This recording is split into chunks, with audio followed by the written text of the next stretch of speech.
Je suis né en Roumanie où j'ai appris à jouer du violon.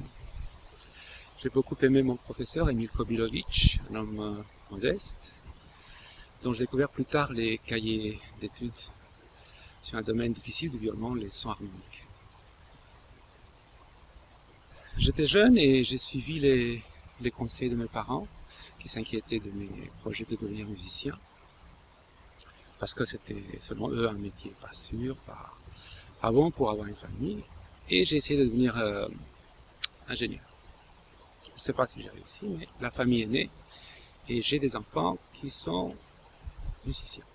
Plus tard, je me suis passionné pour les cours de violon donnés par les autres. J'y allais en auditoire libre, j'ai amené mon fils avec son petit violon et j'ai comme ça fait la connaissance de personnes magnifiques.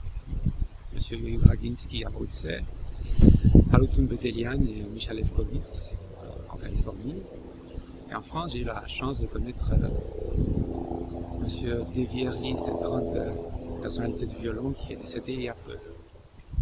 En Californie, j'ai travaillé à une époque, dans une période, dans l'école Eldorado, dans la ville d'Orange, où je me suis occupé entre autres de l'orchestre aux cordes de l'école.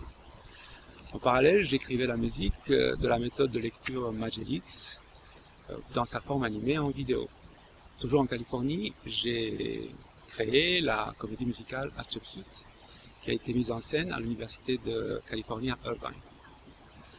En France, des années plus tard, j'ai été le directeur musical du groupe International Players, qui mettait en scène à cette époque-là la comédie musicale Into the Woods de Stephen Sondheim.